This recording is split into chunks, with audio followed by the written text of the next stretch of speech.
cuando nosotros viajamos a Tucumán, y cuando se produjo el golpe de Onganía, nosotros desde hace un tiempo trabajábamos en la revista Primera Plana, que era la revista de opinión más importante en ese momento, y eso con una columna donde se analizaban desde el titular de la columna era Pillón. Yo colaboraba con él porque nos habíamos encontrado y habíamos empezado a trabajar juntos a partir de tareas periodísticas, es decir, de un análisis y de situaciones sociales, psicosociales, eh, que se comunicaban a través de distintos medios y que tenían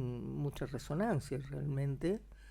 Y entonces el estar en el medio de las revistas de noticias, bueno, de la tarea informativa, periodística en general, nos puso en contacto con varias cuestiones que hacían a la preparación del golpe, ¿no? Es decir, cómo se iba gestando quiénes y, y ciertas tareas de logística que hicieron. O sea que estábamos eh, eh, implicados en el sentido del cierto grado de conocimiento y bueno, después pudimos ir siguiendo como cualquier ciudadano paso a paso todo lo que ocurrió, pero podíamos saber incluso a través de encuestas y a través de entrevistas,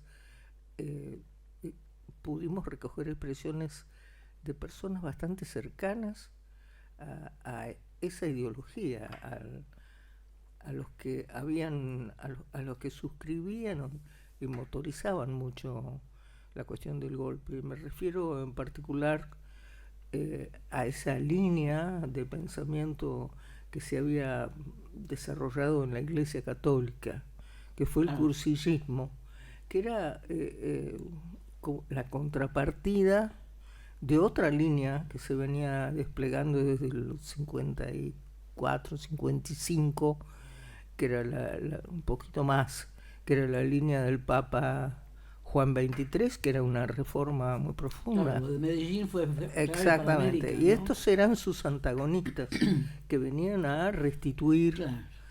desde ese lugar el orden en el plano religioso, pero muchísimo más, se extendía mucho más al plano de lo social. Bueno, recordaba eso porque después nos encontramos lo que estaba en los papeles, en los comentarios, cierta resonancia de tejemaneje por arriba, político, que tenía la estrategia del golpe y el impacto que en ese momento tuvo en Buenos Aires. Cuando nosotros vinimos a Tucumán, vino primero Pillón y después al viaje siguiente vinimos juntos, vimos una realidad tan dramática, tan concreta. Bueno, ahí me gustaría contarte, en todo Sí. caso, que vayamos, te digo, no sé si ensamblando, pero armando lo que casi siempre queda parcial. Unos cuentan una parte, otros cuentan otra y es muy poco común que se junten las miradas. Mirá, yo mientras hablabas tenía ganas de decirte, bueno, ¿y nosotros querés que te cuente? Porque acá, la provincia más peronista del país, desde el 55 en adelante, fuimos perseguidos todos, fuéramos o no fuéramos peronistas, pero lo mismo, digamos la mayoría. Por un lado, por la política que instala la dictadura que lo voltea a Perón. Entonces, 58, de vuelta a otras crisis, no solamente las económicas, sino las que tenían que ver con los libres y laicos en esa época. En el 58, que luchábamos por el famoso artículo que no queríamos los estatales, que se diera permisos, apertura libre a la educación o a las instituciones privadas para la educación. que hasta ese momento estaban muy reguladas, ¿no? Y esa lucha a muchos ya nos fue ubicando en la calle, ¿no? Yo estaba en el secundario, pero me termino de recibir ahí nomás, en el 60, y ingreso al área docente, de maestra, en medio de una situación muy inestable, muy confusa, gobiernos que eran más amigos o no de los docentes, nos corrían de la plaza con manguera, en el caso de Helsi, por ejemplo, porque los docentes también protestaban. Entonces, lo que puede ser natural hoy ver que, bueno, que era lógico que hubiera tantas convulsiones, para los de afuera quizás no, porque esto que estás contando, que uno puede estar cerca de los que están preparando y que te manejan con la Alianza para el Progreso y las teorías desarrollistas y nosotros más bien que vivíamos el día a día con la lucha, ¿no? Hasta que, por supuesto, eso en el 63 ya se hace la primera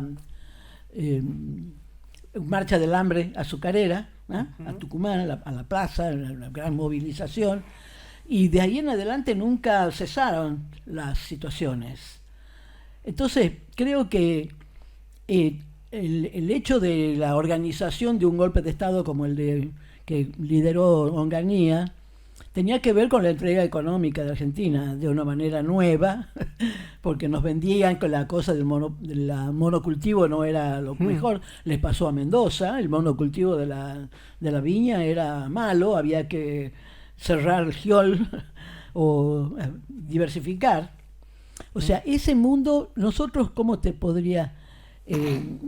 Éramos muy activos, militábamos, podríamos decir así, en el sentido de estar diariamente dentro de una o de otra de las situaciones. Yo pensaba, vos decías, estabas diariamente dentro de una u otra de las situaciones que hacían a la lectura sociopolítica de esa etapa previa a la consumación ya como golpe de Estado. Sí, un contacto con lo que se suele entender de lo que se teje por arriba, ¿no? Claro. De todos modos, primero te diría, el perfil de Tucumán, visto de Buenos Aires, fue siempre de una provincia con mucha movilización, con esa identidad del peronismo. Bueno, siempre te comento que estaba por un lado la visión oligárquica de Tucumán y la visión popular de todo lo que había significado como gran cambio el peronismo. Pero en Buenos Aires, es decir, nosotros tenemos que ubicar que estamos entre el 64, 65, etcétera, lo que el mundo estaba movilizado. Recuerdo así en el 65 mucha gente en las calles, ya no por esa lucha del laico libre, pero sí por una serie de derechos y además por posiciones antiimperialistas, por que había habido una invasión de Santo Domingo, exactamente, y la gente salió a la calle. Es decir, eran momentos de fuerzas muy contradictorias, lo cual explica también una intervención tan dura como es ese golpe, que no es un cambio de cúpulas en el ejército, sino era un plan, precisamente eso fue lo que nosotros pudimos llegar a conocer, era un plan a 10 años, claro, mínimo, como un plan a 10 años sin de intervención, de gobierno militar, sin expectativa en particular de participación democrática. Claro, yo estoy puesta en este momento como en una especie de cuadritos que van pasando, algunos más rápidos, otros más lentos, porque me vuelvo a recordar, ¿eh? Nosotros, mi casa paterna está todavía entre dos grandes fuerzas gremiales en Tucumán. A 2 cuadras está la FOTIA, que es la Federación de Obreros y Trabajadores de la Industria Azucarera. Y en la esquina, la Unión Ferroviaria, que era poderoso. Entonces, también quería mostrarte un poco las sensaciones cotidianas, eran de las grandes reuniones en la Plaza Irigoyen, que es frente a la FOTIA, los obreros discutiendo, ¿eh? Y eso, yo creo que cuando dicen naturalizado, en realidad lo que uno entiende es que era todo el tiempo. O sea, no era que está naturalizado, sino que todo el tiempo estaba ya planteado la lucha de los ingenios. Sabíamos que se comenzaban a trabajar para cerrar, por ejemplo, el ingenio Ranchillo lo cerraron antes del golpe, qué casualidad, ¿no es cierto? O el ingenio Amalia. Pero pienso, ¿quiénes éramos los que participábamos o conocíamos? Bueno, al campo de los jóvenes, los que estábamos, muchos éramos de la universidad, de distintas formas, alumnos, ya otros egresados, yo acababa de egresar, de las distintas carreras. Filo era el lugar donde se concentraban más las protestas y de donde nos sacaban los policías cuando protestábamos. Creo que ese conjunto, ese grupo, no tenía una dirección explícita donde estaba todo diseñado, sino que éramos los que lo hacíamos. Con decirte que estoy recordándome, y después vienen, después del 66, que me parece que es lo que nos va a convocar enseguida, que a medida que acordemos los recuerdos, las uniones, ¿verdad? La unidad obrero-estudiantil era lógica, estaba ahí, ¿eh? El trabajo de solidaridad, de colaboración, de ir a los distintos lugares cuando ya cierran los ingenios, era una enorme cantidad de jóvenes. Y por eso creo que para darle quizás un mejor entendimiento a lo que pasa a partir del 66 en Tucumán, primero con el golpe y con las emergencias, van emergiendo nuevas formas también de analizar y de unirnos.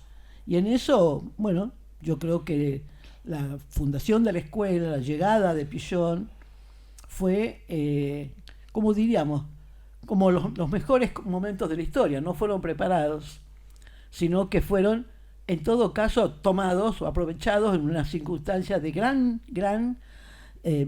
¿cómo podríamos decir? Más que confusión, era angustioso, era ya a partir del golpe, vivir cotidianamente, porque todos los días había algo nuevo, cosa que con el presente tiene mucho parecido. ¿Qué esperabas al día siguiente? ¿Qué ingenios después en agosto comienzan a cerrarlos? ¿Cómo podíamos dar nosotros, los psicólogos recién egresados? Yo egresé la número 2 en junio, en mayo, cuando cae el gobierno y me tienen que entregar tras la puerta del decano el diploma para que no lo firme el interventor.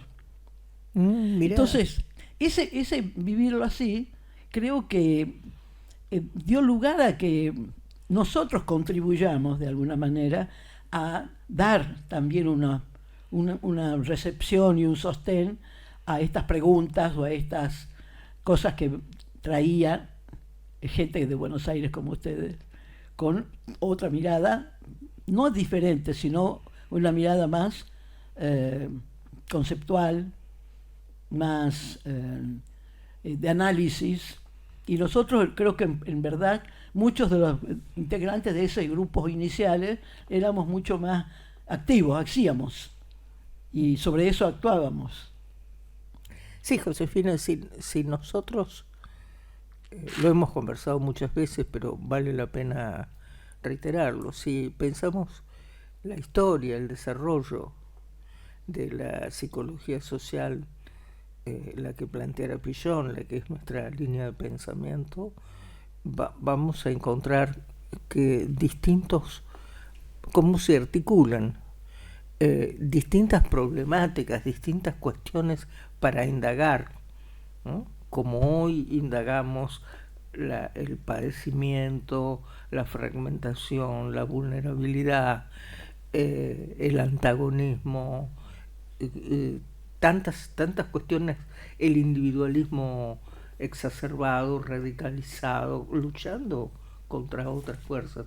Bien, todo eso que hace que es mucho más complejo y que hace al aquí ahora, podríamos ir viendo distintos momentos históricos en estos que desde el punto de vista de la historia son cortos 60 años, o más o un poco más, porque no había nacido esto en Tucumán, pero Tucumán va a tomar un carácter particular de organizador o de hito dentro de ese desarrollo.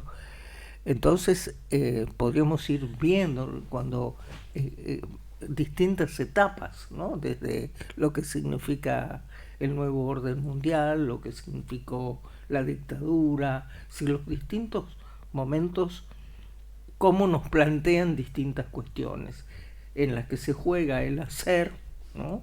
La implicación activa, etcétera, y la elaboración científica, porque no, ¿de dónde va a estar si no pensada la psicología o la ciencia en general? Y entonces lo que yo pensaba de ustedes en la calle, de ustedes en acción, si bien, como te decía, había movilizaciones en Buenos Aires, había una situación como había sido muy eficaz el trabajo, como lo fue hace poco, el trabajo de los medios. Y había bastante consenso, se deterioró muchísimo la imagen de Ilía, la imagen de la democracia, etc. Y se llevó a una cosa casi de burla. Entonces había una cierta, entre comillas, esperanza, como encontramos hace 2 años y medio, ¿no? De un cambio, porque se había penetrado mucho en una expectativa de no se sabía muy bien qué, ¿no? Entonces, cuando nosotros, por supuesto que nosotros no adheríamos a todas esas posiciones, pero estoy hablando de cierta mirada como de esperando a ver qué sucede. Primero fue ay, qué alivio, bueno, a ver qué sucede ahora. Cuando nosotros vinimos acá, pensábamos que las cosas estaban mal y sabíamos lejanamente, ¿no? Como se vive en las grandes ciudades, lejanamente de lo que pasa en otros lados, del cierre de los ingenios, de las condiciones de vida, fue un impacto, porque además nos encontramos con cosas que después seguramente te comentaré y que vos conocés, lo que era ese momento de migración. Bueno, yo creo que una de las preguntas que siempre nos hemos hecho después de unos años era ¿cómo es que nosotros seguimos este grupo inicial que se fue al mismo tiempo alimentando con otros nuevos, pero varios se fueron, y bueno, después hemos tenido como toda línea de trabajo de una compromiso o de una conciencia de que lo que querés hacer hay que hacerlo. Eso fue poco a poco, a mí al menos en mis preguntas de estos años, encontrando otro lugar de respuesta. Uh-huh. Porque vos acabas de decir, las cosas no vienen solas, los procesos son a veces largos, y en el caso desde el peronismo, la caída del Perón del 55 al 66 no han pasado más que 11 años, diríamos. Como del 66 al 76 han pasado 10 años. Entonces, no ha habido tiempo de que esas situaciones vividas de gran persecución, de gran dolor familiar, etcétera, con la caída de Perón, y también el castigo a los que habían militado, que eran... Entonces, eso está presente en todo ese periodo. Yo recordando, ¿no?, nuestra niñez, nuestra juventud, y cuando estamos en la universidad, la mayoría, estamos en una universidad también recuperándose de todo el periodo anterior. O sea, había que destruir la universidad que había hecho el peronismo, ¿no? Acá en Tucumán de Escole era el rector ejemplar, y bueno, había que mostrarlo como malo. Entonces, la universidad estaba en un periodo también así, incierto.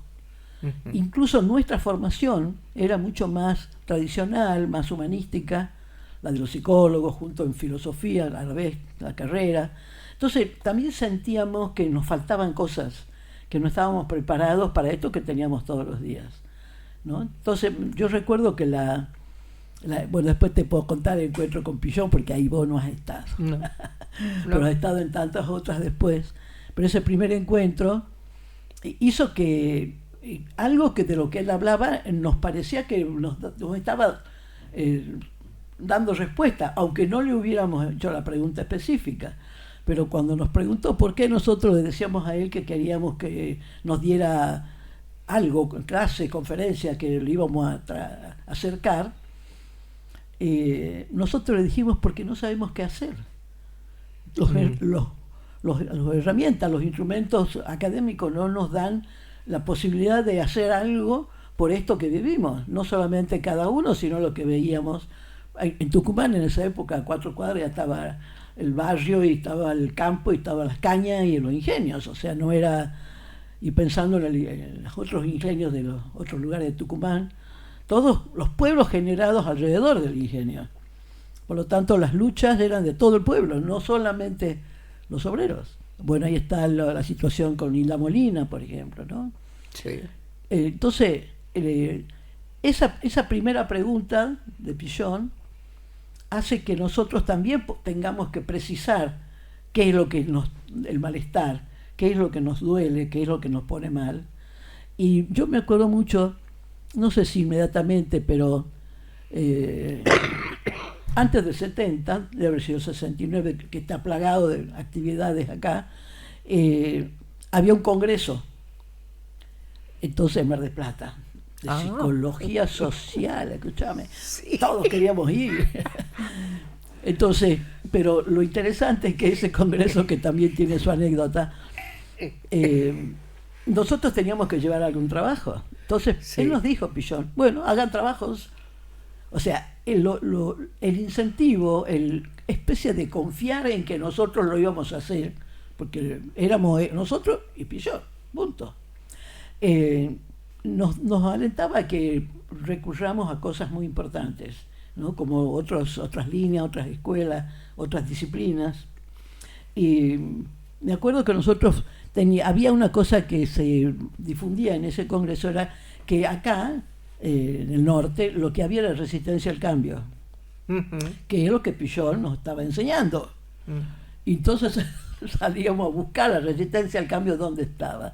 Y lo que no encontramos era resistencia. ¿A qué cambio? Si el cambio que aparecía era tremendo, tanto la pérdida del trabajo como lo que ofrecían como, para los que estuvieran sin trabajo, como una tarea. No sé si alguna vez te conté, que era, a la mañana tenían que ir a una cuadrilla de 10 o 12 hombres que estaban zafreros, que no tenían qué hacer y para que no se levanten, organizan.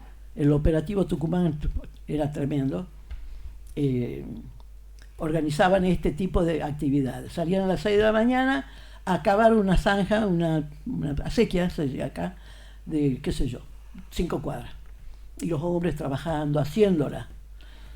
Bien, termina. Al día siguiente, ahora la van a tapar. Había que cerrarla de vuelta. O sea, era cruel, era tremendo, para decirles que los tenían ocupados, por ejemplo. Para no decir cuando ponen la fábrica de Reina Cristina, que eran las medias de nylon. Sí. Dice que las traen a Tucumán y llaman a las jóvenes a que se presenten. Y las jóvenes, las hijas de las familias de zafreros, de humildes, no eran, vamos a decir, el tipo adecuado para probar las medias. Modelos. Sí, tenían que meter la mano y probar si la malla estaba sana o mala. Uh-huh. Y las manos de las jóvenes son manos más rudas. Claro. Bien. O sea, esas cosas nos tenían a nosotros en una tensión muy grande, porque también la militancia ya política y comienza, vos sabés que acá se hace la primera guerrilla en Tucumán. Sí, por supuesto. Con el Uturungu. Sí. Entonces, eso también estaba. O sea, al mismo tiempo que la fuerza, esto que vos dijiste del cursillismo, prendió como no te imaginás. Entonces, había una cosa también de tan diversas confrontaciones en la propia familia a veces con los amigos, que yo lo veo muy parecido a lo que pasa hoy.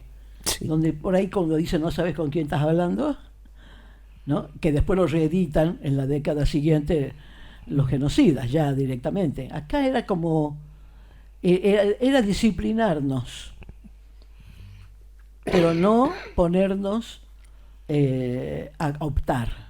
Nos disciplinaban con el contenido de la escuela, etcétera.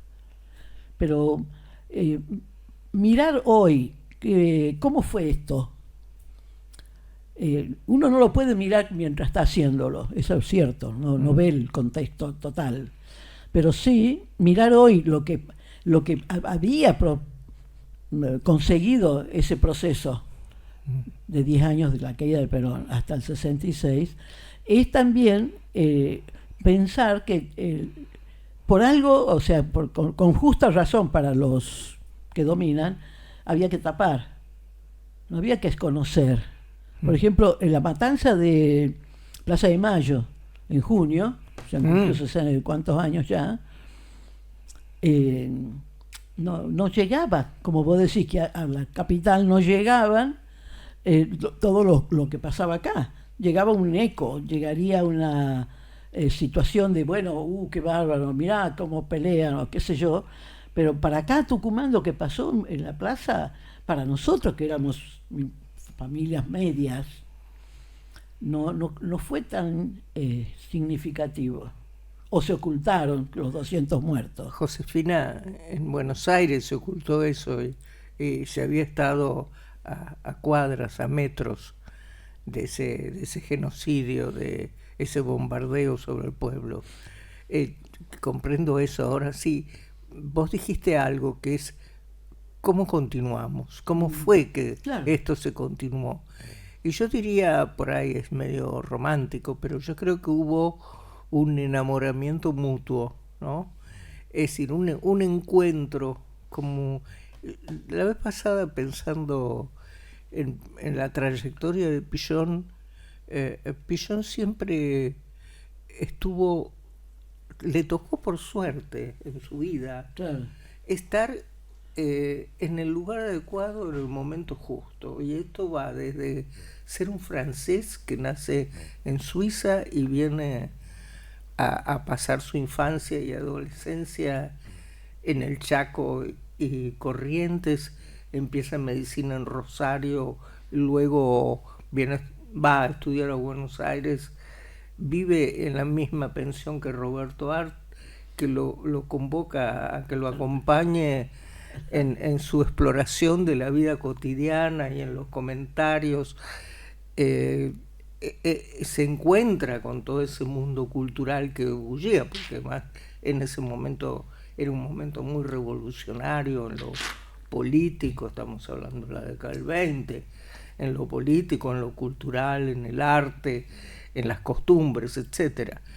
Y luego, bueno, se gesta como una organización, la Asociación Psicoanalítica, se van dando una serie de hechos, ¿no? Por los cuales de pronto que uno puede decir, pero ¿qué pasaba? Parecía que algunas cosas lo atraían, ¿no? Y él vino a Tucumán en el primer, como invitado de ese congreso de cardiología con Sábato,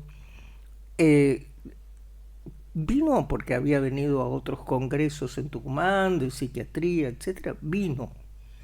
Y se encontró con algo que lo deslumbró, que fue eso que vos has descrito, porque además yo te diría que sería muy injusto que generalizara como que solo hubo expectativa en relación a la cuestión del golpe, porque en la UBA se produjo la noche de los bastones largos, es decir, un nivel de represión, se entró con toda la violencia de la fuerza de represión a la universidad y eso trajo una gran reacción.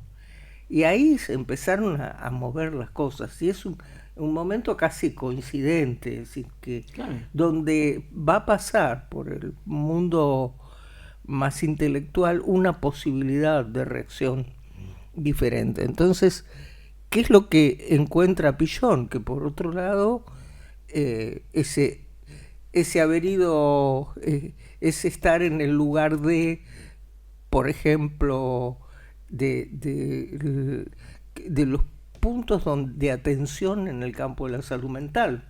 Él era un psiquiatra con formación psicoanalítica, etcétera, de encontrarse en situaciones donde se le planteaba de estudiar las relaciones interpersonales, no como fantasía, sino lo que se daba concretamente.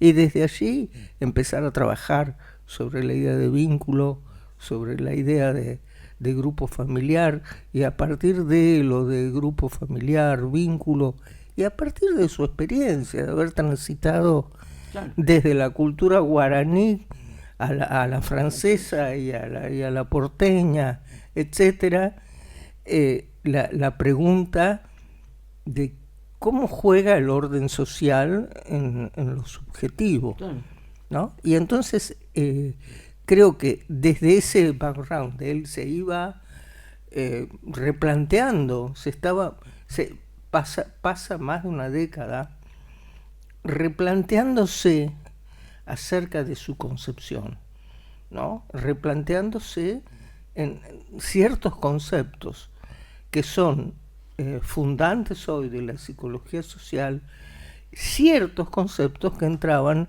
en contradicción con el psicoanálisis, con conceptos centrales del psicoanálisis, como la concepción de sujeto, el rol de la realidad, la eficacia de lo que el otro hace, esa idea del vínculo, pero del vínculo que tiene que ver con una experiencia y un hacer concreto.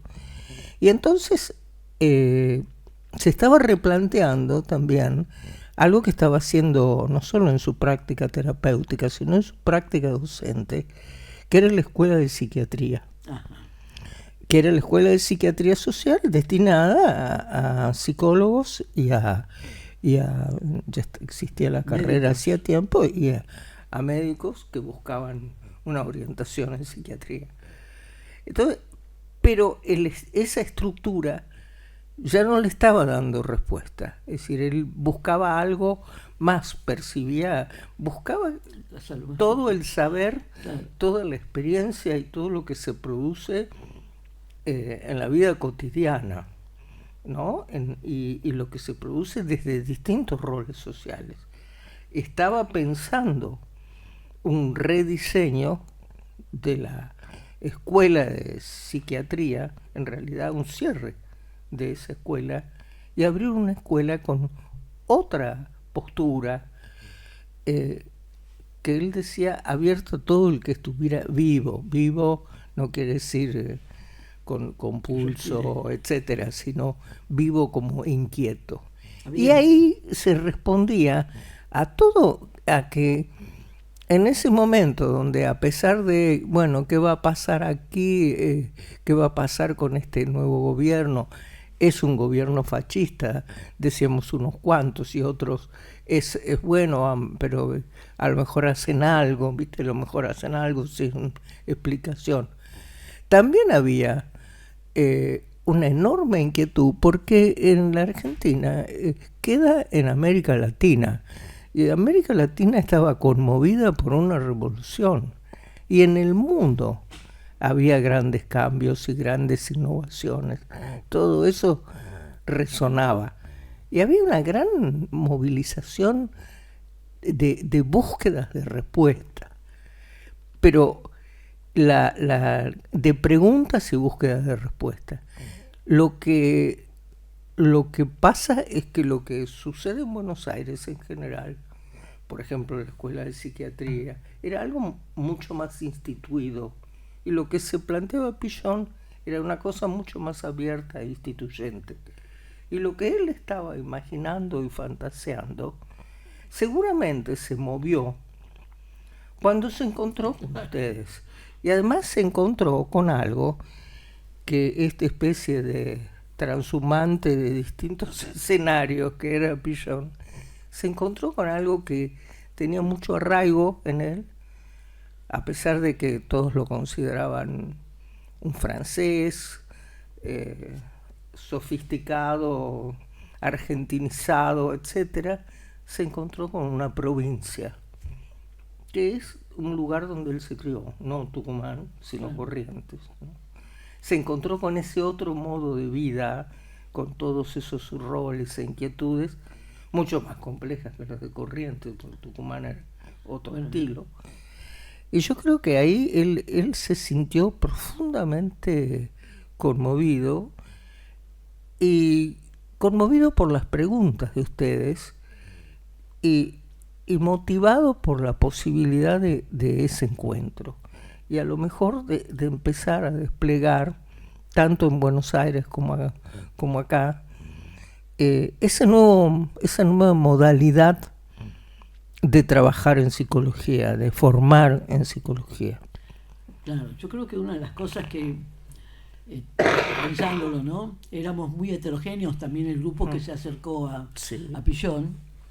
Teníamos la necesidad de, o sea, no estábamos ganados por lo que va a ser después la formación académica, por la, ¿cómo diríamos? No lo sé. Por las teorías, sino que queríamos tener teorías que nos dieran respuestas, y las teorías que teníamos eran mucho más filosóficas y extrañas. A ver. Un segundito. Vos, Ana, si podés, si querés te lo pongo más para acá, pero siempre cerquita del micrófono. Sí. Es que te apoyás con la mano la cara muchas igual veces. Está saliendo perfecto igual. ¿Sí? Sí. Te decía... Si quieren no me apoyo. No, está bien, pero que no te alejes demasiado del micrófono. Estábamos pensando, al menos a mí me hace pensar, que el grupo que nos acercamos éramos muy heterogéneos. Sí. Nos unía a muchos el aula académica, pero de todas maneras teníamos distintas pertenencias locales, confesionales, edad, ¿no?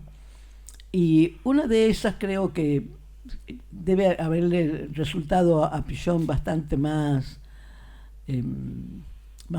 acogedor, es que nosotros somos generalmente expresamos mucho más los sentimientos, ¿no?, que las emociones, que el concepto. Aunque él era bastante parco, él hablaba siempre las palabras precisas, yo creo que algo de eso debe haber ocurrido, porque nosotros lo incorporamos a Pichon a la vida nuestra, una vez al mes. Y cuando empieza a llegar con vos, acompañado, bueno, toda la fantasía y los mitos tremendos que había. Sí. Pero tenía que ver también con un clima que buscábamos que fuera agradable, ¿no? Sí, yo te diría que estaba pensando, ¿no?, cómo eran los lenguajes. El lenguaje de Pichon sí, había muchos elementos conceptuales, pero Pillon usaba un lenguaje muy directo. Ah, sí, preciso. Y muy cotidiano, muy del habla cotidiana. Es decir, no quedaba encerrado en el código psicoanalítico, encriptado. pero, aunque lo usaba, por supuesto, también, ¿no? Es decir, eran los dos planos. Pero, y ustedes son muy directos, sobre todo en esa época eran más directos. Después de la dictadura, cuando yo volví a trabajar acá, una de las cosas que me impactó era que había habido como una transformación, sin duda una adaptación frente a la situación de riesgo, al miedo, a un lógico cuidado de qué se decía y qué no se decía por peligro que implicaba quedar signado como ligado a la guerrilla, a la subversión, etcétera, etcétera. Pero a mí me impactó. Yo me acuerdo que empezaba a coordinar grupos y nosotros los porteños somos más vuelteros para hablar. Y ustedes se decían las cosas con una frontalidad y yo me pegaba unos sustos porque creía que se estaban peleando. Y después me di cuenta que no, que era un modo de hablar, así donde las cosas se decían con mucha franqueza, es decir, es un tipo de cultura. Después, ¿qué tiene que ver con el humor también, con cierta cosa de los apodos que se ponen acá, que tienen mucha gracia, es decir, las metáforas que se usan, etcétera. Y yo creo que esa posibilidad de un lenguaje abierto y de una posibilidad de encuentro y de hallar una cosa que ustedes armaron como un espacio de mucha emoción. Había mucha emoción porque ustedes estaban atravesando una situación de crisis profundamente conmovedora.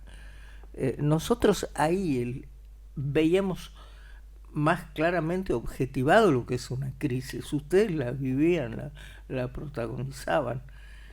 No estábamos nosotros ajenos, claro, en todo el otro lado de la Argentina, pero no era una casualidad que Tucumán fuera un foco. Y entonces esa emocionalidad que puede ser histórica en los tucumanos, tenía en ese momento una particularidad, que era el sufrimiento. Era una provincia en la que se había decapitado súbitamente si bien podía venir en decadencia, su sistema de vida. Nos encontramos con una cotidianidad quebrada. Sí. Con modos de funcionar que habían sido el modo de ser de la vida tucumana, de la cotidianidad tucumana, del trabajo, de las formas familiares, etcétera. De pronto le habían pegado un hachazo, por eso digo decapitada, ¿no? Claro, el colapso de muchas cosas. Mira, estaba pensando cómo se definía Tucumán en esas épocas. Tucumán es azúcar. Uh-huh. ¿Quién lo dice? El presidente de la sociedad de la CAT, o sea, del centro de azucareros de la provincia, los dueños de los ingenios. Incluso para decir que no van a perderlo, lo van a mantener, ¿no? Hasta el día de hoy, lo principal cuando se habla sigue pasando por la producción y ahora sí para las distintas vertientes para aprovechar la caña, ¿no? O sea, eso creo que sí, que está dentro de nosotros. Al mismo tiempo hay varias superpuestos y una larga, creo, tradición en el sentido de, por ser una provincia del norte, etcétera, con una producción cultural muy grande. Por supuesto. ¿No? Entonces, la Universidad de Tucumán se crea justamente para tecnologizar la industria, para darle mejores herramientas a los jefes de azúcar, a los integrantes de la industria. Entonces, no es que fuera, estaba bien pensado, sí, todo producto puede ser cambiado en el desarrollo económico, pero si lo piensan solamente con los economistas, dejan afuera todo esto que hasta el día de hoy no está cerrado, ¿no? Es una diríamos, una cosa inconclusa, ¿no? No lograron que se aceptara de una manera ya definitiva que hay que se introducen otras industrias y que hay otras cosas. Creo que en muchos de los campesinos nuestros que están ligados todavía a la producción azucarera, todo el sur de la provincia se llama la ruta del azúcar, como se llama la ruta de las iglesias. Sí, de la seda. ¿No es cierto? Cada 5 kilómetros un ingenio. Hace que la cotidianeidad siga bastante cercana a eso. Bueno, lo tenemos nosotros en nuestras escuelas de acá, de Tucumán y la de Montero. Entonces, a mí me parecía que podíamos pensar juntas, porque si bien el motivo principal de este ciclo, de este inicio que no concluye hoy, sino que lo abrimos y bueno, veremos hasta cuándo podemos estar disponibles o invitamos otras compañeras, compañeros de otros sectores disciplinarios, filosóficos, para que contribuyamos a que lo que pasó en Tucumán con la Escuela de Psicología Social no es pequeño y debe ser muy grande para que lo nieguen. Hay muchas líneas o pseudo seguidores, o no, ¿cómo lo llamaría? Yo soy también muy dura en eso. No es casual que la escuela de Tucumán no existe.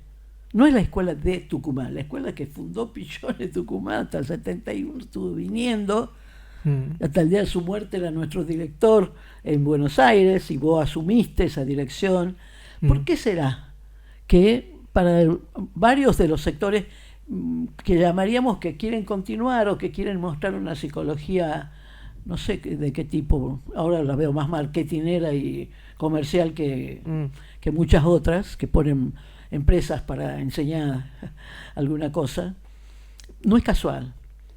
Y creo que a la escuela se la tiñó, se la impregnó de toda una pintura, un barniz, de todos los zurdos están en esa escuela. Bueno, había muchos zurdos y zurdas, pero había de todo. ¿Qué quiere decir zurdo y zurda? Al final, en Tucumán casi todos, menos los que son del cursillismo, no éramos zurdos, por ejemplo. O la producción nuestra no se ha dedicado a poner, a editar libros, folletos, etcétera, sobre lo que hacíamos. Los congresos, las cátedras que hemos ido teniendo. Yo estaba en otra cátedra muy rara para la época, que era neurobiología, pero lo mismo teníamos el afán de transmitirlo de la psicología social dentro de la facultad, de la carrera, con decirte que estábamos, bueno, tratando de revisar los planes de estudio a muerte. Ahí había que cambiar todo como corresponde en el 75, 76, porque entendíamos que no teníamos que incorporar esta psicología social dentro de las aulas, por ejemplo, ¿no? Entonces, a mí siempre me pregunto eso, ¿qué ha operado para que especialmente los núcleos que se han ido formando en la provincia de Buenos Aires o en la ciudad de Buenos Aires como seguidores de la psicología social? Entonces, creo que llegó la hora, ¿no? Que le contemos la historia bueno, porque estamos vivas. Sí, esta generación la hizo. No le lo contamos lo que hicieron otros. Hay cosas que tenemos que compartir porque si no se van a ir con nosotros. Eso es cierto. Yo pensaba mientras te escuchaba, y lo hemos conversado más de una vez, Yo creo que la Fundación de Tucumán, la Fundación de la Escuela de Psicología Social en Buenos Aires, tenemos que ubicar todo ese replanteo, todo ese movimiento, lo tenemos que ubicar en la década del 60, porque siempre se habla de los profundos cambios de la década del 70, y la década del 70 muchas veces va a venir a reprimir los cambios de la década del 60. Claro. Es decir, todas las cosas que se gestaron en esa época, en lo cultural, en la posición política, en el modo de la idea de un hombre nuevo, de una nueva sociedad, etcétera, se gesta ahí. ¿Sí? Tenemos el Mayo francés, tenemos un montón de expresiones de ese gran movimiento. Y yo creo que eso hizo mucho a la construcción de ambas escuelas, de la Escuela de Psicología Social de Buenos Aires y la Escuela de Psicología Social de Tucumán, que tenían la presencia directa y concreta y activa de Enrique Pillon Rivière. Claro. Las otras van a aparecer después,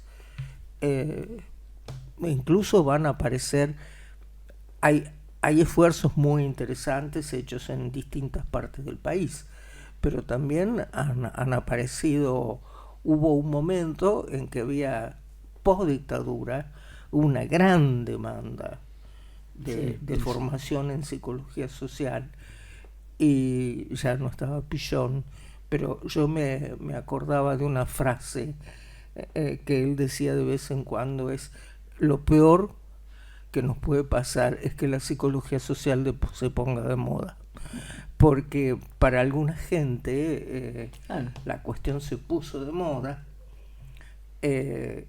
fue en esa época, no es ahora, se puso de moda y era, por un lado respondía a la necesidad de encuentro, de volver a la grupalidad, de salir de estar bajo sospecha y de poner de sospecha al otro, cosa que se ha recuperado en este momento, pero era volver a encontrarse con la grupalidad, con la posibilidad de hablar de una libertad, etcétera.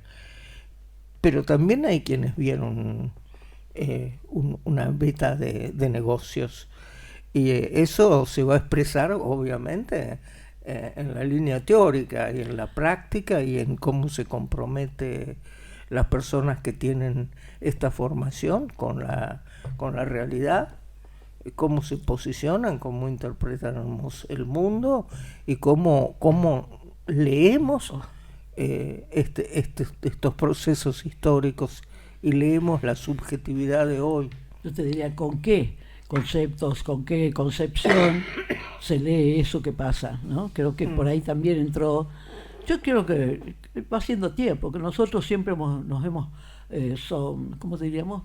Nos hemos reservado, no hemos salido a la palestra a decirle de frente, excepto algunas veces que personalmente he tenido algunos encuentros con los que no estaba de acuerdo, y lo digo, pero durante muchos años no hemos dicho nosotros que, por ejemplo, que una ciencia que no avanza, que no genera nuevos conceptos, que no demuestra que está en relación con eso que pasa, con eso que nosotros decimos que desde una práctica es donde se puede conceptualizar y no al revés, ha dado lugar a que haya todo un silenciamiento, empezando por la teoría y siguiendo por quienes la siguen desarrollando.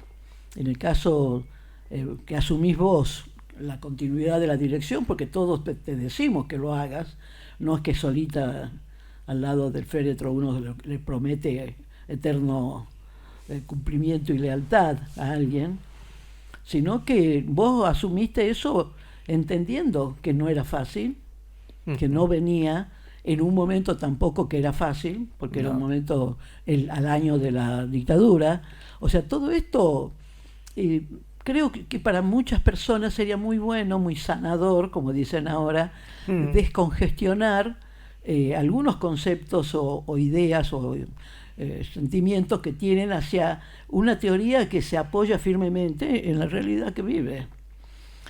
Entonces, luchar es bastante difícil cuando en este momento pasan cosas tan parecidas, de decir, pero eso no es cierto, pero no, ¿ustedes qué? O sea, ese tipo de desmerecimiento ha sido, bueno, la lucha, en el caso mío, en Tucumán, bastante conocida, ¿no? En la cátedra, en la maestría, haciendo, digamos, que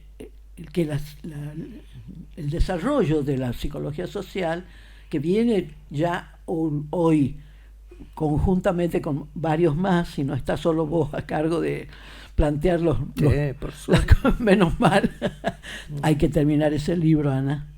Sí, por supuesto. Bien.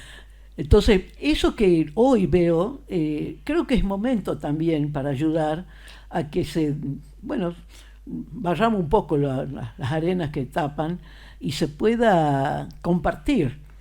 Porque no es casual que con otras disciplinas, que no son la psicología, andamos tan bien.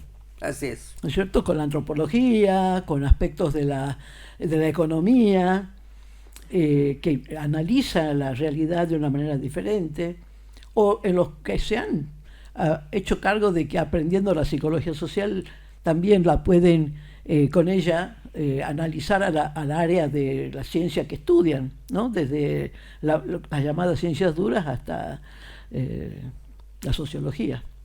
Entonces, ahí estarían, porque otra pregunta que me hice es, bueno, ¿para qué vamos a hablar? Si ya lo que te dicen, ya pasó, ya hace 60 años, ya está, ya ustedes siguen vivas. Ahí es donde me duele un poquito el autoestima. Y bueno, estar viva no es que ya pasaron las cosas, sino al revés. Las podemos compartir, las podemos traer, porque este presente viene cargadísimo. Sí, hay algo del presente que nos convoca. Eso de en qué condiciones se produce y se sostiene un conocimiento, ¿no? En qué condiciones históricos sociales se produce ese conocimiento y seguimos trabajando y desarrollando la psicología social. Ana, sí, hay algo que me estaba te tengo que preguntar. Óyeme, ¿por qué me decís Josefina si yo con vos siempre nos tratamos de Kitiu? Porque porque cuando te conocí eras Kitiu y todos te conocían como la Kitiu, ¿no? Y eras una psicóloga recién recibida, que se recortó muy rápido dentro del conjunto de psicólogos que estaban, de alumnos en general que estaban alrededor nuestro formando la escuela, pero vos fuiste desarrollando un trabajo, exploraste distintas áreas del conocimiento, escribiste, das clases, das conferencias, te reportean en la Gaceta y otros lugares, y la gente de la psicología social también te conoce como allí, en estos espacios, sos Josefina Racedo. Y en las áreas de la escuela, las que no son de mi mayor intimidad, también te conocen como Josefina. Entonces, como supongo que esta charla va a ser escuchada por gente que está en esas condiciones, por eso te digo ahora, si vos querés te digo que tú. Ya cuando entremos en confianza. Bueno. Mira, creo que una de las cosas que me ha hecho pensar es que hasta que yo tuve que irme a Buenos Aires en el 77, al exilio interno, como le llamamos, sí. Yo no escuchaba, cuando decían Josefina no me daba vuelta, porque mi vida, mi identidad era Kitiu. Pero en Buenos Aires no podía estar explicando todo el tiempo y por qué se llama así, sí, porque qué origen tiene. Inventaba raíces de todo cualquier tipo con tal de que... rusa, china, no importa. Y claro, comenzó ya a ser más habitual el nombre Josefina. Entonces, cuando vuelvo a Tucumán, en el 84 ya me vuelvo a sentar en la vida y empiezo a pelear para volver a la universidad, para rendir concursos. Todo aquel que me conocía de antes, en la calle o en cualquier lugar, me llamaba Kitiu. Entonces yo sabía que me decía, hola Kitiu, me conocía de antes. Y la que me dice o profesora o Josefina, son de la nueva era. Ah, claro. O sea, desde el 85 en adelante. No he cambiado de era, pero hablo para la nueva era. Claro, tenemos así. Entonces, después sos la profe, o sea, sos tantas cosas en la vida, de acción que uno ha tenido. Ahora soy originaria, me alegra mucho ser miembro de la comunidad de Aguita. O sea, hay muchas cosas que también han ayudado a que uno siga en el campo, no pegado solamente al eje nodal que fue el origen de la psicología para mí, que puedo ejercer, la psicología social, sino que también he incursionado en otras, como decís vos, en otras cosas, en otros campos, y eso hace que, pueda seguir, ¿no? Claro. Pensando en el presente, ¿no?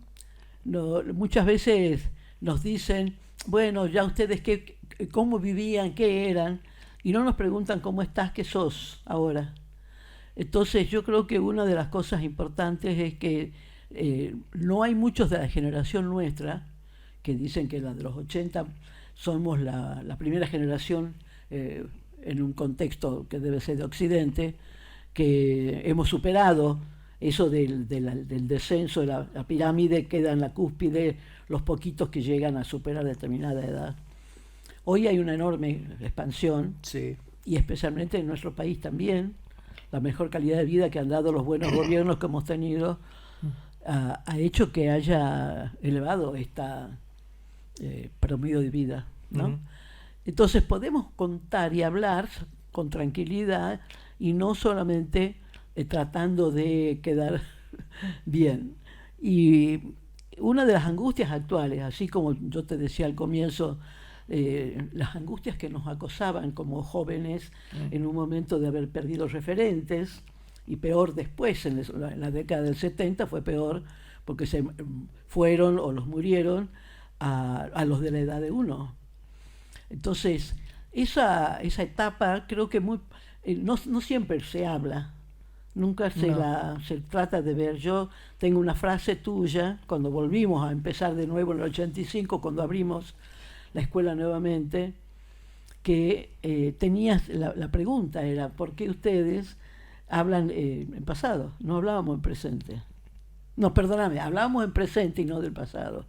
Hablábamos de lo que queríamos hacer, pero no decíamos lo que habíamos padecido toda la dictadura de Videla, que ha sido desastrosa para nosotros. Entonces, ¿cómo recuperar eso que creo que ha motivado mi idea de mis ganas de trabajar sobre identidad, ¿no? Porque son golpes que vienen siendo de cientos de años sobre quién uno es. Entonces, si a uno le dicen que vos no sos eso que sos, ¿qué hace? Se muere, se quiebra, se desgarra. Y en realidad de eso, diríamos, estamos curtidos, especialmente en el norte, que son los que más largamente hemos padecido ese dominio feroz e ideológico de la cruz y la espada. Entonces, hoy en día hay comienza la angustia nuevamente, porque ante lo desconocido, esto que se nos dice, lo que viene es el fin. Yo creo que sí, ya empezó el fin, pero el fin de este gobierno sí ya comenzó con las marchas multitudinarias y con las respuestas sociales que hay. No están enteros. Pero sí nos quieren asustar nuevamente, así como el terror de las dictaduras fue apagar el pensamiento. Sí. Mira, son muchas las cosas que abriste, por lo menos que abriste en mí, con todo esto que estuviste diciendo. Uno es la imagen del retorno y de la pregunta, ¿por qué no hablan del pasado? Y algo que a mí me provocó un verdadero escalofrío fue un día que yo estaba acá dando un seminario con muchas de las personas que habían cursado la escuela y otras que se acercaban, y estábamos hablando de la teoría de la conducta, y en algún momento hablamos de algo que tenía que ver con la represión, y yo dije, bueno, ¿qué les voy a decir yo a ustedes? Les dije, cuando Tucumán fue el centro de la más cruel de las represiones. Porque yo sentía como vergüenza de hablarles a ustedes de algo que era tan claramente que los había atravesado, de cuánta gente habíamos perdido, de cuánta gente habíamos dejado de ver porque habían desaparecido o se habían tenido que exiliar, como vos adentro del país, otros fuera. Y entonces un silencio y alguien me dice, ¿te parece? Sí, yo me quedé, porque además no solo era todo lo que la gente contaba, era los textos, los libros, los documentos, era la negación. Y a lo largo de los años que yo volví en ese momento y después en forma sistemática al ser parte de la maestría en psicología social en la facultad, me encontré muchas veces con las huellas de esa represión, de ese silenciamiento. Y hoy hay, no sé si silenciamiento, sino hay un discurso que es el discurso, nos reencontramos con otra forma del discurso, el fin de la historia. Uh-huh. El fin de la historia era en los 90, que se habían aplanado los conflictos, que el ser humano había llegado a la culminación de su desarrollo y que además el trabajo humano iba a perder todo sentido, iba a tener el mismo valor que el trabajo de los caballos. Esos textos famosos que marcaban el fin de la historia. Y yo creo que hoy hay otro discurso, o es el mismo discurso con otro fin, que es un fin de la historia de lo humano. Y el fin de la historia de lo humano está dado en varios planos. Por ejemplo, hay una estrategia que vivimos muy profundamente entre nosotros en la Argentina con esta lucha ideológica, con esta línea de la batalla cultural que quiere destruir a lo que llama walkers o pensamiento progresista o que nos denigra y dice cualquier cosa, pero que en realidad es una estrategia que está en el mundo, que está profundamente ligada a este sistema capitalista tan en crisis, por otro lado, que es la destrucción de algo que es esencial a la constitución del humano, que es la destrucción de los procesos de identificación. Vos hablás de la identidad. ¿Cómo se construye la identidad si no es a través de los procesos identificatorios? Nos identificamos con nuestra madre, nuestros padres, nuestra familia. Así nos construimos como sujetos. Nos identificamos con el otro como semejante. Así nos vamos a construir y seguir desarrollando como sujetos. Y somos reconocemos una pertenencia común, y el otro es un semejante, diferente y semejante. Eso es lo que podríamos decir es la identificación y el vínculo maduro, porque tampoco es que te devoro o me devoras, sino somos semejantes y diferentes, y por eso podemos desarrollarnos juntos, crecer, modificarnos recíprocamente. Hoy día lo diferente es lo antagónico, se vuelve antagónico. En un sistema social donde la inserción y el desarrollo es muy difícil, donde es como que no hay espacio sino para muy pocos, ¿no? Que es un reino de las minorías, entonces el otro, y esto empezó en los 90, el otro no es un semejante, el otro es un rival. Y si es un rival, yo tengo que... empezó siendo un rival y cada vez más es un antagonista. Y ahora aparece otro antagonista, es decir, ese es un plano de herida en lo humano. Las religiones, la filosofía, la práctica de los seres humanos han demostrado, han entendido siempre que la identificación, que el entender que el otro es prójimo, es uno de los valores centrales de la Constitución,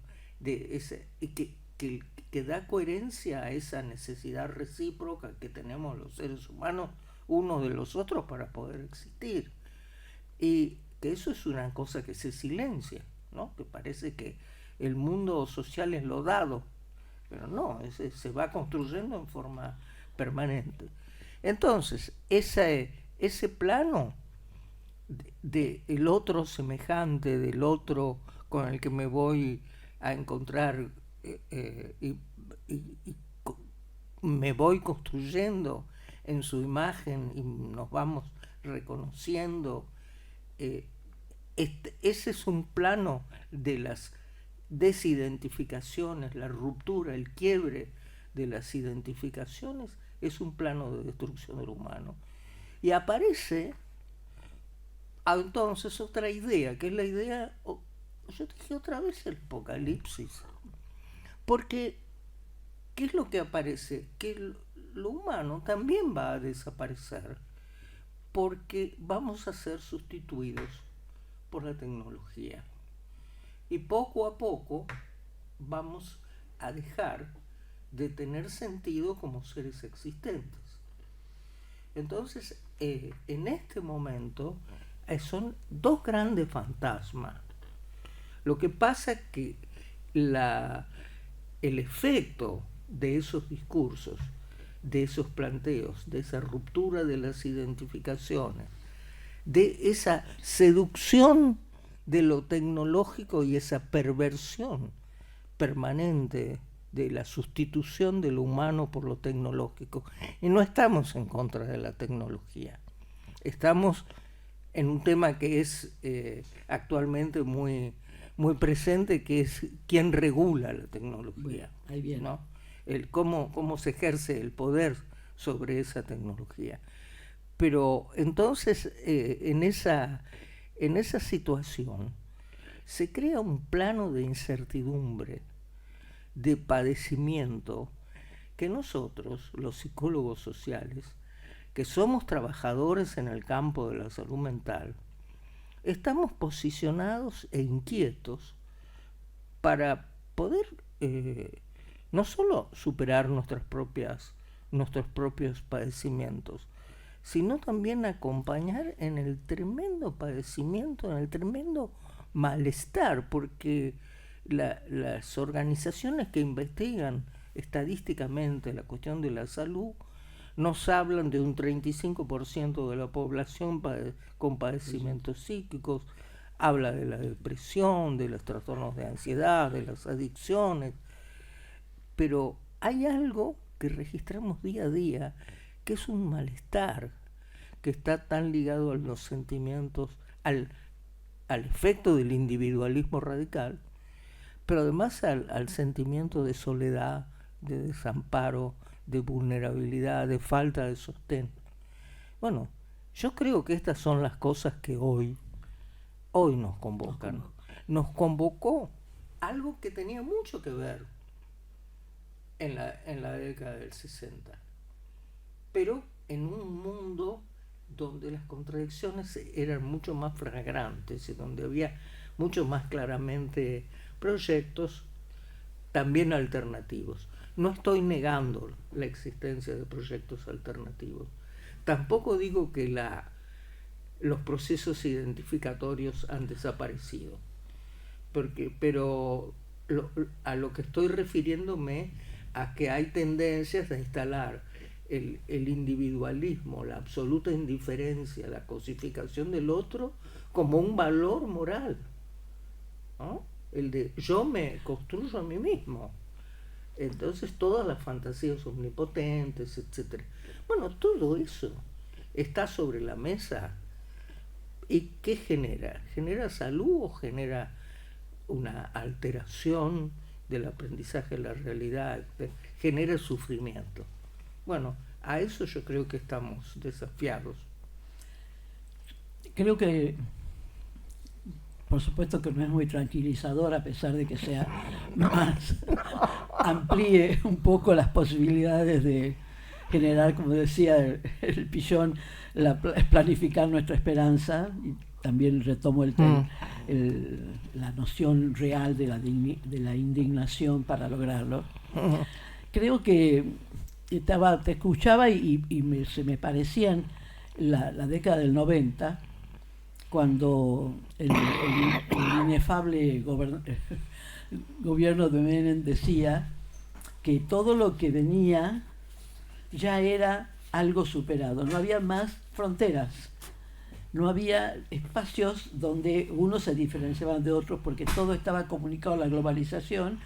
Y me acuerdo, hablando en Riojano, él decía que uno puede estar aquí y al mismo tiempo comunicarse con el espacio y mandar o sea, esa era fantasía, era la profecía de los que estaban siempre operando para alcanzar el grado máximo de avance en sus desarrollos tecnológicos.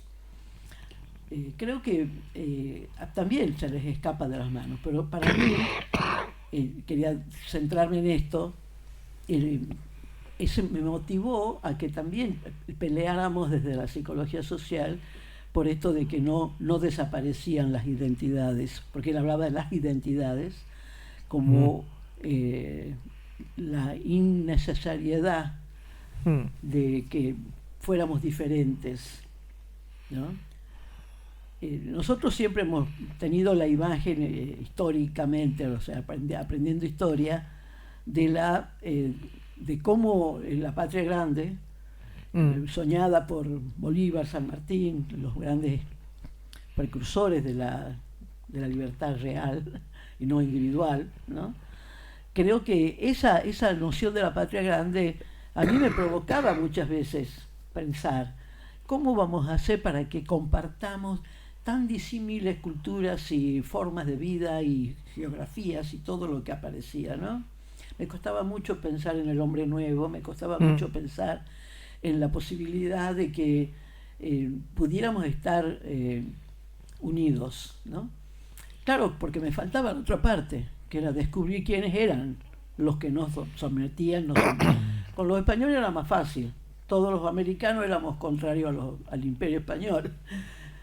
Y la alegría de zafarnos de los españoles fue, para muchos de nosotros, bueno, sabíamos que nos habíamos liberado, pero después no había una continuidad para entender por qué después empezamos a depender, éramos la joya de la corona británica y después empezamos a hacer relaciones carnales con, no sé cuál era Reagan, cuál era el gobierno de los norteamericanos.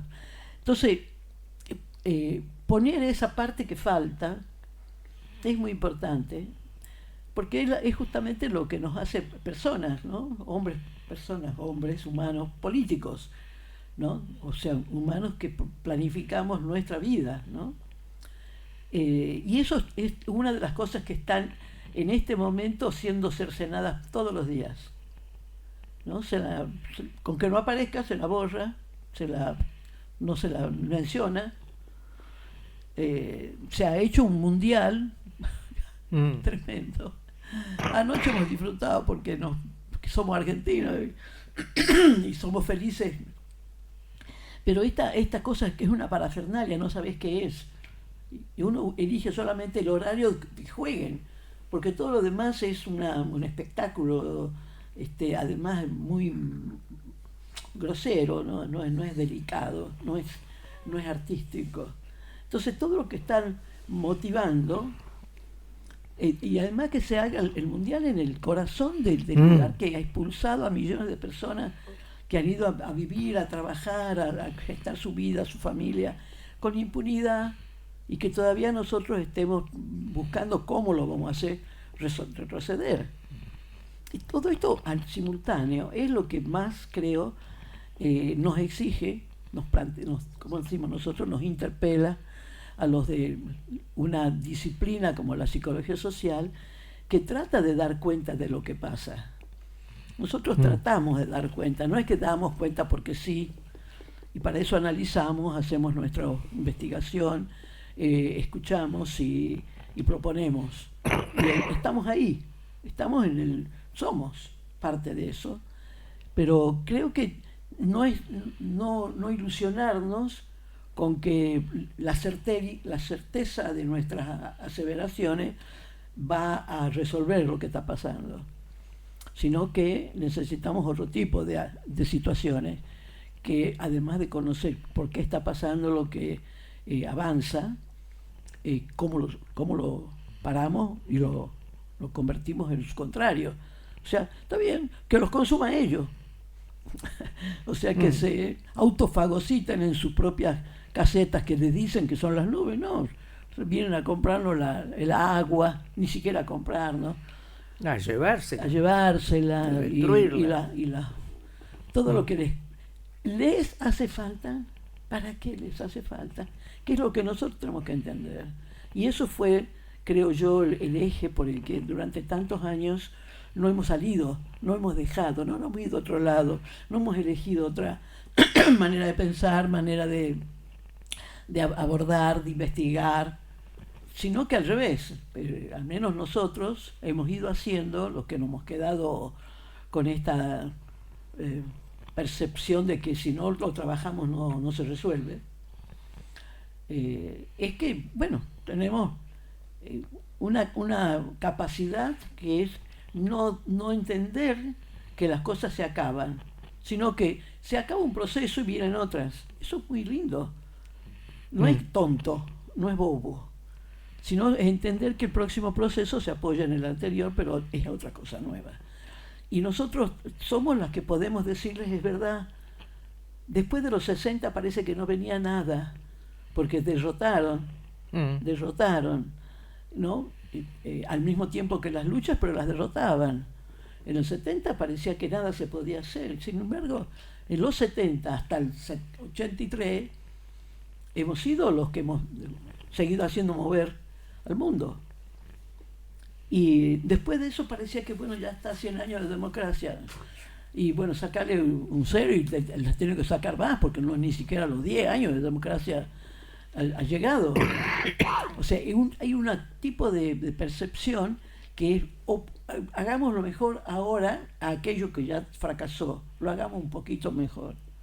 Yo creo que estamos en condiciones de entendernos como sujetos, que lo mejor no es lo anterior solamente, sino lo que de eso anterior nos ha dejado camino, posibilidades para avanzar y gestar una ciencia que sigue abierta. La psicología social sigue abierta.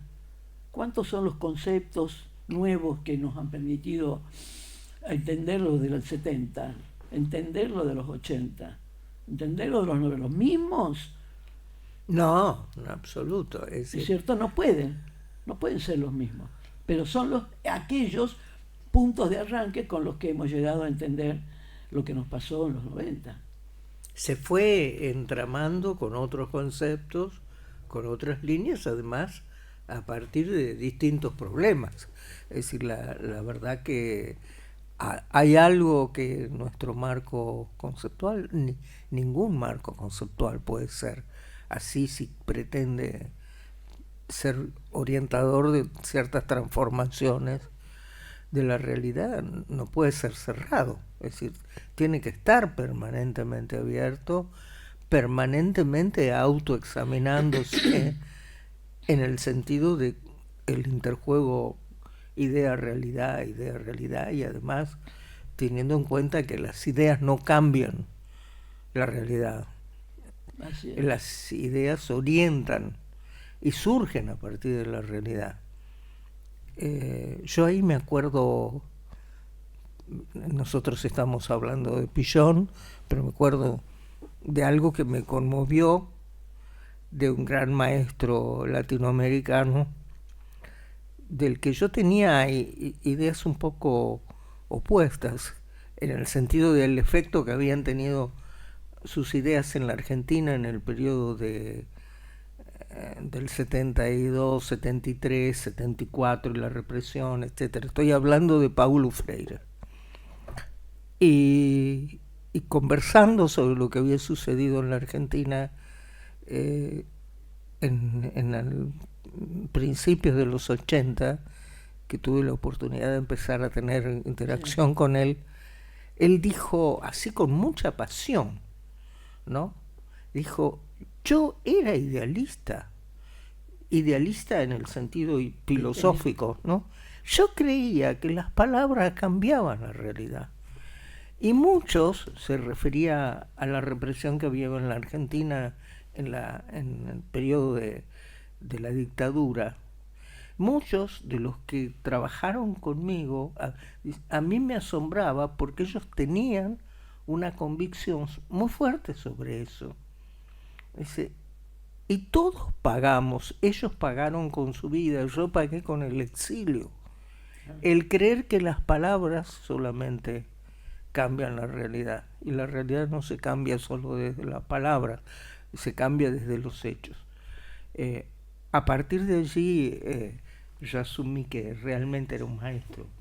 Es un poco atrevido de mi parte porque todo el mundo lo reconocía, pero... Bueno, pero también encontrarse, encontrar que hay cosas que son aunque no se hubieran encontrado en vida con Pillon, tenían tal línea similar de creencia. Siempre para posible pensar, ¿no? ¿Por qué pensadores como también por ahí Martín Baró, claro, y esos otros, por qué esos pensadores latinoamericanos no se conocieron? No se porque Pillon pensaba que Freire era idealista. Freire pensó, cuando supo algunas cosas que planteaba Pillon, dijo, este hombre me copió. Eso me lo contó a mí, hasta que vi las fechas. Y dije, no, lo dijo mucho, me decía, lo dijo mucho antes que yo, pero yo nunca supe. Claro.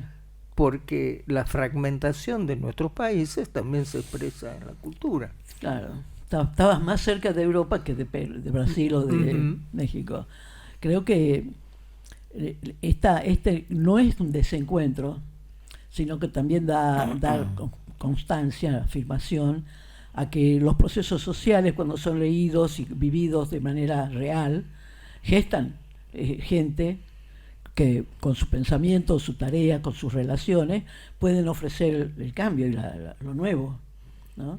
Desde Gesto en adelante. Entonces, ahí está, creo, una tranquilidad, ¿no? Me tranquilizo ahora, porque hace rato estaba preocupada cómo es que tantos años de psicología social y sigue teniendo tanta dificultad para ser entendida, aceptada, invitada, ¿no? A compartir encuentros, mesas. O sea, el otro día me hacían un podcast y decía, ¿por qué será que a los psicólogos sociales les cuesta reunirse? Yo no le entendí la pregunta, porque para nosotros no es eso, no es una dificultad. Nos juntamos cuando podemos y cuando estamos en condiciones, pero hay una versión de como que, qué sé yo, otras disciplinas se juntan miles. ¿Y para qué sería, no? ¿Para hacer qué? Hay muchas formas, pero en este momento es cierto, nos tenemos que buscar. para encontrarnos. Y esa búsqueda por ahí está en lugares que por ahí todavía no sabemos cómo son, ¿no? Están en gente mucho más que no se presenta como académico, no se presenta como relacionado a una estructura institucional, sino que están en la actividad, ¿no? Me hace ruido una cosa que hace rato que te quiero decir, pensando en esto de la saña feroz con la que nos quieren romper del todo nuestras líneas de relaciones personales, que estemos solos y que sigamos siendo los únicos y después después de nosotros qué me importa, ¿no? Toda esa carrada de mensajes nos dan cuenta de la respuesta social nacional, pero principalmente concentrada en Buenos Aires, con la muerte del Indio Solari. Sí.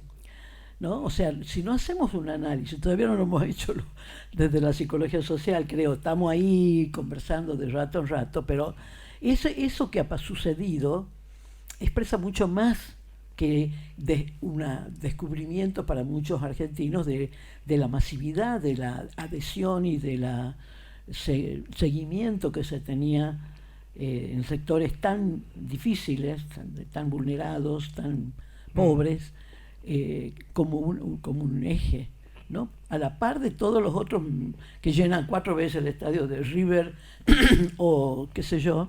Sí, 1 millón de personas. Y que no tuviera otra razón. Yo creo que una razón que hay que trabajarla y estudiarla es esa. Se encontró la posibilidad de estar juntos solamente porque lo conocí y lo quería. Y entonces me encuentro con el que está al lado porque él lo conoció, ¿no? O sea, es una cosa nueva para esta. Pero hablan en plural. Y hablan en plural. No solo dice muchos de ellos el indio me salvó. O me habló al oído. Me habló, sino también dicen nosotros estamos juntos, están en contra de la fraternidad, nosotros creemos en la fraternidad. Claro. Es decir, no es un conjunto de yo pegados, claro. Hay un reconocimiento de haber sido mirados y escuchados. Bien, ¿no? Y sin que lo supieran. Exactamente. y a la vez empezar a, bueno, además los ricoteros, los que seguían ¿cómo se llama? Los del aire, los no sé qué del aire acondicionado, ahora no me sale la palabra.